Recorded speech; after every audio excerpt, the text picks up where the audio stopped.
दोस्तों, ये सब्जी खाकर नसों में blockage, high blood pressure, cholesterol, मोटापा जड़ से खत्म करें। जी हाँ, अगर आपका वजन बढ़ा हुआ है, नसों में ब्लॉकेज है, हाई ब्लड प्रेशर है, तो ऐसी स्थिति में सिर्फ ये 7 तरह की सब्जियों को डाइट का हिस्सा बना लें। मोटापा, blockage, high blood pressure, high cholesterol से हमेशा के लिए छुटकारा पा लेंगे। बढ़ा हुआ बैड कोलेस्ट्रॉल दिल की बीमारी को बुलावा देता है, ये नसों में जमने लगता है और नसों में ब्लॉकेज पैदा कर देता है, जिससे हार्ट अटैक के चांसेस काफ़ी ज़्यादा बढ़ जाते हैं। हाई ब्लड प्रेशर की प्रॉब्लम हो जाती है। आज हमारे देश में हार्ट अटैक से मरने वालों की संख्या लगातार बढ़ रही है। इसलिए जरूरी है ऐसी चीज़ों को डाइट का हिस्सा बनाना जो नसों को क्लीन रखती हो, नसों को मजबूती देने के साथ साथ ब्लॉकेज को हटाती हो। दोस्तों, ये सब्जियां न सिर्फ आपके बैड कोलेस्ट्रॉल को कंट्रोल करेंगी, बल्कि गुड कोलेस्ट्रॉल के निर्माण में पूरा सहयोग देंगे। लेकिन सबसे पहले ये जानना जरूरी है कि आखिर यह कोलेस्ट्रॉल किस वजह से बढ़ता है। अगर आप कोलेस्ट्रॉल बढ़ने का वजह जान लेंगे और फिर उपचार करेंगे तो बहुत ही जल्दी दवा भी असर करेगी और आप जल्दी ठीक हो जाएंगे। तो आइए जानते हैं उन चीज़ों के बारे में जिनसे कोलेस्ट्रॉल बढ़ता है। तो आपको इन चीज़ों से दूर ही रहना है। अगर रोजाना आप अपने भोजन में फैट वाली चीज़ों का ज़्यादा सेवन करते हैं और फिजिकल एक्टिविटी नहीं रखते हैं, योगा एक्सरसाइज नहीं करते हैं, तो शरीर में कोलेस्ट्रॉल की मात्रा बढ़ती है और बढ़ते बढ़ते हमारे खून में मिल जाती है और हमारा खून क्या होता है, गाढ़ा हो जाता है, जिससे नसों में खून के थक्के जमने लगते हैं और ब्लॉकेज की समस्या हो जाती है। अब आप सोच रहे होंगे कि वसा युक्त चीज़ें कौन कौन सी हैं। तो दोस्तों, यहाँ पर वसा यानी फैट भी 2 तरह का होता है, बैड फैट और गुड फैट। गुड फैट की बात करें तो देशी घी में गुड फैट होता है।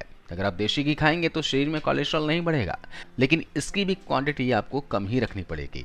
रोजाना 2 से 4 चम्मच घी खाने से आपको कोई प्रॉब्लम नहीं होगा। लेकिन अगर आप डालडा खाते हैं, यानी जिसे वनस्पति घी भी कहते हैं, इसमें बैड फैट की मात्रा बहुत ज़्यादा होती है।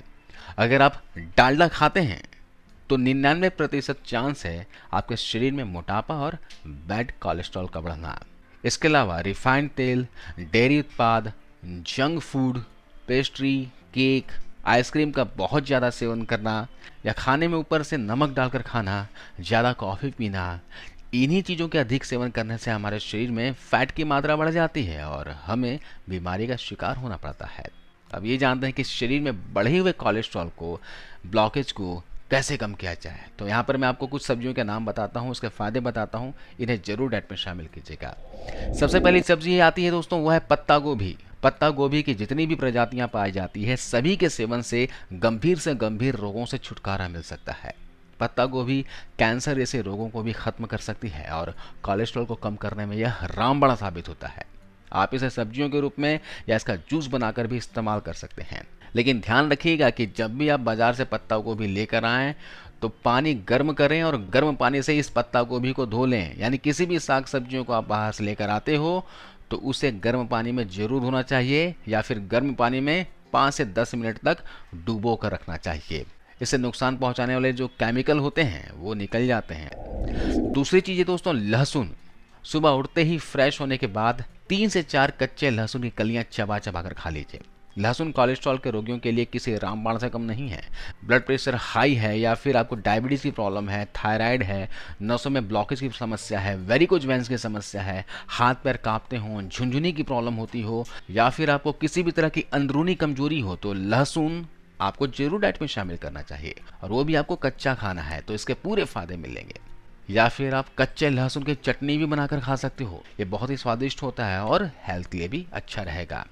इसके अलावा प्याज को डाइट में शामिल कीजिए। अगर आप रोज आधा प्याज अपनी खुराक में शामिल करते हो तो ये आपके बढ़े हुए कोलेस्ट्रॉल को कम कर अच्छे कोलेस्ट्रॉल को बढ़ाने में हेल्प करता है। इसलिए इसका सेवन खाने में जरूर करें और हो सके तो कच्चा प्याज ही खाएं। अगली चीज है मशरूम। दोस्तों, मशरूम चमत्कारी सब्जी है। जी हाँ, इसको डाइट में शामिल करने से बैड कोलेस्ट्रॉल कम होता है और गुड कोलेस्ट्रॉल बढ़ता है। इसलिए आप इसका सेवन भी लगातार करते रहें। अदरक खाइए। अदरक कोलेस्ट्रॉल को कम करने में बहुत ही सहयोगी है।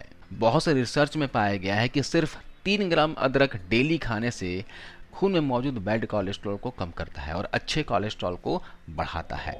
अगली चीज है दोस्तों, वो है लौकी। सुबह खाली पेट लौकी का 1 गिलास जूस जरूर पिएं। इसमें पुदीना और तुलसी के 4 से 5 पत्ते भी मिला लीजिए। यह सिर्फ कोलेस्ट्रॉल को ही कम नहीं करेगा, आपके शरीर में बढ़े हुए मोटापे को भी कम करेगा, नसों में जो गंदगी जमा हुआ है, ब्लॉकेज है, उसे भी निकाल देगा। इसके अलावा ये खून को साफ कर देगा, पूरे बॉडी को डिटॉक्स कर देगा। लेकिन ध्यान ये रखिएगा कि लौकी की तासीर ठंडी होती है, तो इस ठंडी के मौसम में आपको नहीं पीना है। और लौकी का जूस सुबह खाली पेट पी रहे हों तो लगातार 1 महीने तक ही पीना है, इससे ज़्यादा भी नहीं लेना है। अगर आप और भी आगे कंटिन्यू रखना चाहते हो तो 15 दिनों का गैप दीजिए, फिर से आप लौकी का जूस पी सकते हो, लेकिन ठंडी के मौसम में नहीं पीना है।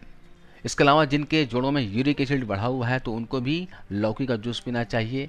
यूरिन से रिलेटेड कोई प्रॉब्लम है, यूरिन इन्फेक्शन की प्रॉब्लम है या फिर पेशाब में जलन की समस्या है तो भी लौकी का जूस पी सकते हैं। हाथ पैर में जलन की समस्या है तो भी लौकी का जूस आप ले सकते हो, उसमें फ़ायदा करेगा। आपको थायराइड की प्रॉब्लम है तो भी आप लीजिए। इसके अलावा पुदीना खाइए। दोस्तों, पुदीने का सेवन बुरे कोलेस्ट्रॉल को कंट्रोल करने में बहुत मदद करता है। हर रोज 5 से 10 मिलीग्राम पुदीने का रस कोलेस्ट्रॉल के लिए रामबाण है। तो इस तरह से दोस्तों आप हाई कोलेस्ट्रॉल, हाई बीपी, मोटापा, नसों में ब्लॉकेज की समस्या से हमेशा के लिए छुटकारा पा सकते हो। बस आपको इन चीज़ों को डाइट में शामिल करते रहना है और साथ ही ज़्यादा ऑयली चीज़ें नहीं खानी है, ज़्यादा मसालेदार चीज़ें नहीं खानी है। घर का खाना खाइए, बाहर का खाना जितना हो सके अवॉइड कीजिए। फिजिकल एक्टिविटी रखिए, योगा प्राणायाम करते रहिए, आप हमेशा स्वस्थ रहेंगे। आज इस वीडियो में बस इतना ही। आपको इस वीडियो को देखने के लिए बहुत बहुत धन्यवाद। जय हिंद।